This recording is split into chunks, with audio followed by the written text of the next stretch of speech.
Welcome to Vivid English Podcast. Hello, everyone. I am James. And I am Sarah. It is so wonderful to be here with you all today. How are you doing? I am doing fantastic, thanks. Yeah. I was just looking through our notes for today, and I have to say, I am really energized. How about you? I'm great, thank you. And I'm genuinely excited to get into this. We're looking at a topic that's probably the most frustrating, but also the most entertaining part of learning a new language. Absolutely. Today, we are going to be talking all about idioms.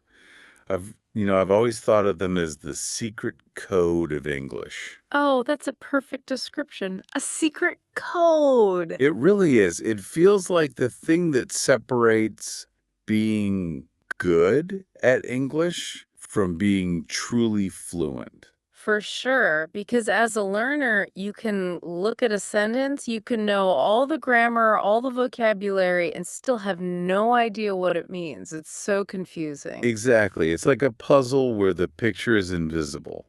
And that really just comes down to the difference between literal meaning and figurative meaning. Right. And we should probably just quickly define those before we go any further. A literal meaning is, well, it's exactly what the words say. If I say, James, the sky is blue, I'm just stating a fact. Just the facts, no hidden meaning. Precisely. But the figurative meaning, that's where the culture comes in. It's a meaning that has, grown over time, and it often has nothing to do with the original words. Which is why it's so tricky. Mm. But that's our mission today. We're going to help you navigate all of this. We want you to feel confident, not confused. That's right. We're going to take a closer look at some really common examples, and we'll break down how to actually use them in 2026. Because, let's be honest, using an idiom the wrong way can be a little awkward. Oh, for sure. So let's jump in.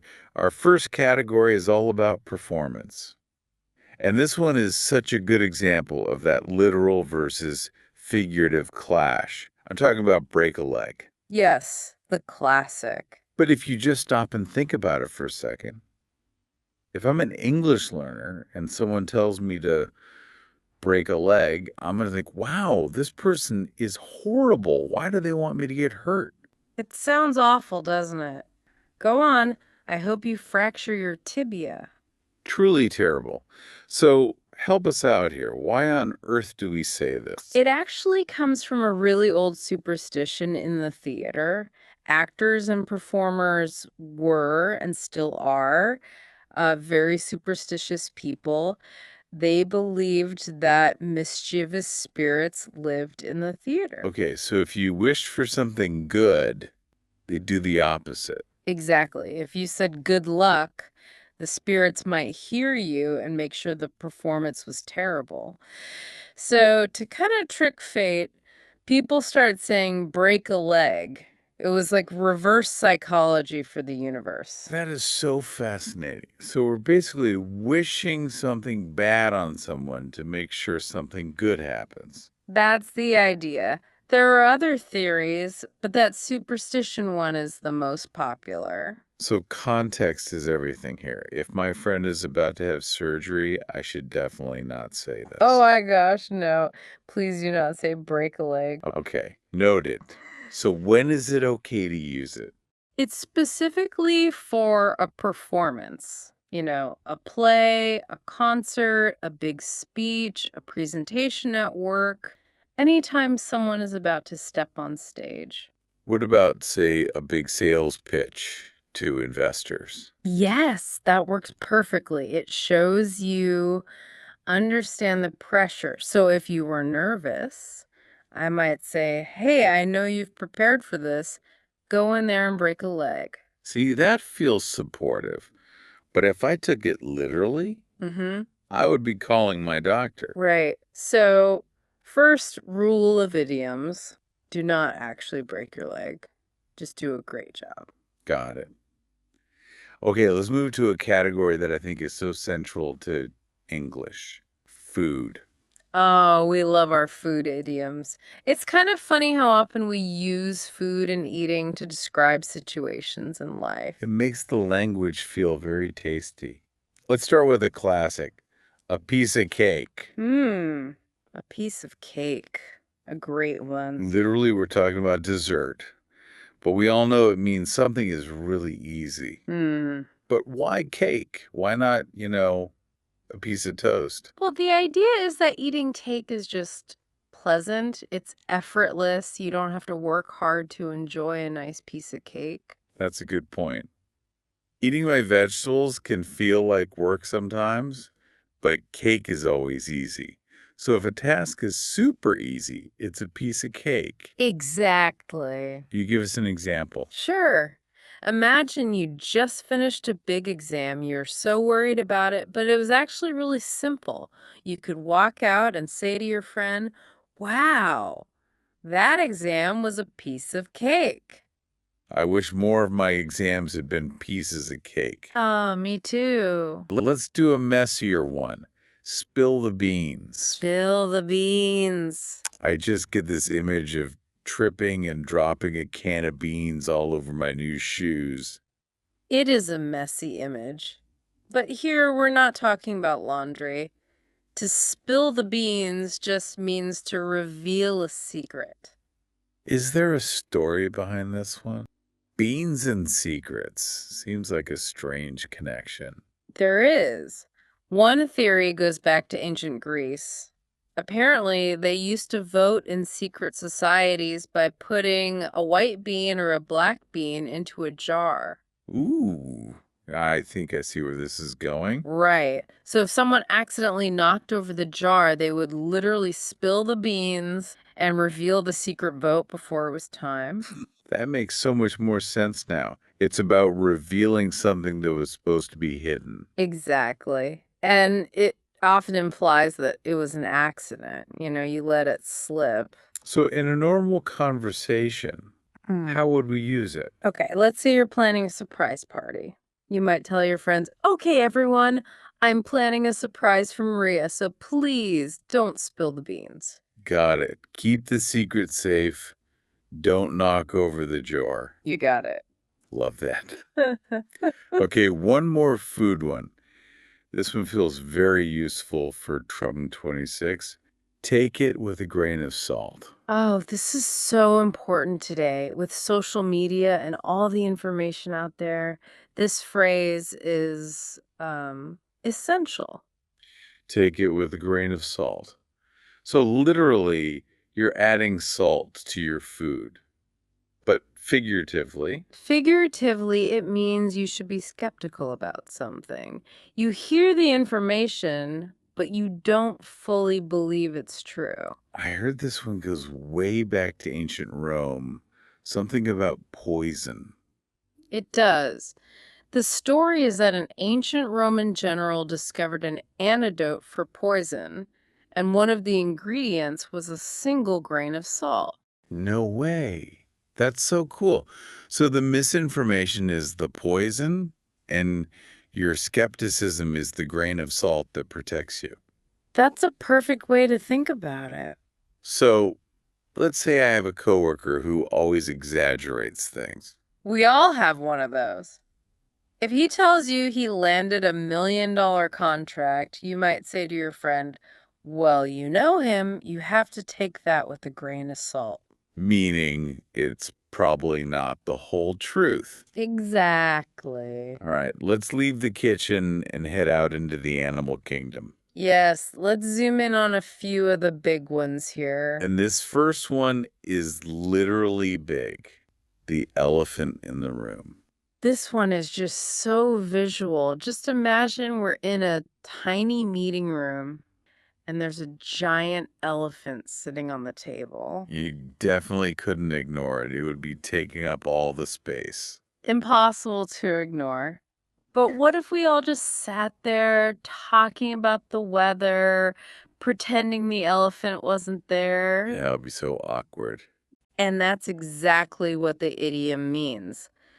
The elephant in the room is a huge, obvious problem that everyone knows about, but nobody wants to talk about it because it's uncomfortable. So it's about avoiding a difficult conversation. Yes. Could you give us a work example? Okay, imagine a company just had to lay off 100 people. It's a huge deal. But in the next all-staff meeting, the CEO only talks about the upcoming holiday party. That's painful. Someone might whisper to their colleague, "Why is no one talking about the layoffs? It's the elephant in the room." It's such a great phrase because it calls out the silence. It really does. Okay, next up. Let the cat out of the bag. This one is very similar to spilling the beans. It's about secrets again. Yep. To let the cat out of the bag is to reveal a secret, usually by accident. But I have to ask, why was a cat in a bag in the first place? This one apparently comes from old markets, hundreds of years ago. A dishonest seller would tell you they were selling you an expensive baby pig in a bag, but they'd secretly swap it for a worthless cat. So sneaky. But if the buyer opened the bag to check, the cat would jump out, and the trick would be revealed. You can't get a cat back in a bag easily. Exactly. Once the secret is out, it's out. And our last animal for today. Killed 2 birds with 1 stone. This is all about efficiency. And just to be clear, no birds were harmed in the making of this podcast. Of course not. It just means achieving 2 different goals with one single action. Multitasking, basically. Exactly. So you could say, I always listen to the Vivid English podcast while I exercise. I kill 2 birds with 1 stone. You get fit and you learn English. Perfect. Perfect use of the idiom. All right, let's look at another theme. What about the weather? Well, in the world of idioms, the weather is almost always about how we're feeling on the inside. Okay, like feeling under the weather. I hear that one all the time. It's so common.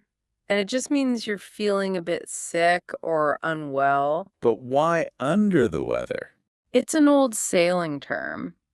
Back in the day, when the weather was bad and the seas were rough, sailors who felt seasick would go below deck, literally under the bad weather, to rest. Oh, that makes so much sense. They're escaping the storm. So today, does it mean I'm seriously ill? No, not usually. It's for more mild things, like a cold or a headache. It's actually a very polite and professional way to say you're sick. Right, because you don't want to give your boss too many details. Exactly. Instead of describing your symptoms, you can just send an email that says, "I'm feeling a bit under the weather today, so I'll be working from home."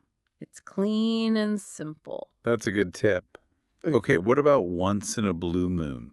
A blue moon is actually a real thing. It's the second full moon within the same month. It doesn't happen very often. So the idiom just means something that happens very rarely. Yes. Yeah. Almost never. For example, my sister lives in Australia, so I only get to see her once in a blue moon. It really emphasizes how special the occasion is. Precisely. And let's do one more from nature. Beat around the bush. This one has a funny visual. Imagine you're trying to get something out of a bush, but you're only hitting the ground around it, not the bush itself. You're avoiding the main target. Yes. So in conversation, it means you're avoiding the main point. You're being indirect because you're nervous or uncomfortable. So if I want to ask my boss for a raise, but I spend 10 minutes talking about the economy and how hard I've been working, Your boss might get impatient and say, James, stop beating around the bush. What is it you want to ask me? Get to the point. Exactly. Wow, okay, we've covered so much, but before we finish, we have to talk about how to actually use these. Yes, this is so important. We need to talk about what I call the cringe factor. The cringe factor. I'm intrigued. What is it? It's what happens when someone tries to use too many idioms at once. Imagine a learner says something like, well, I was under the weather, but I bit the bullet to kill two birds with one stone, and it was a piece of cake. Whoa, that's a lot. It sounds like a machine just spitting out phrases. It sounds so unnatural. It sounds like a caricature. So the golden rule is moderation. Use them like spices in cooking. That's the perfect metaphor. You just want to sprinkle one in to add a little flavor or color. The rest of your sentence should be simple and clear. Your main job is to communicate, not to show off all the idioms you know. Exactly.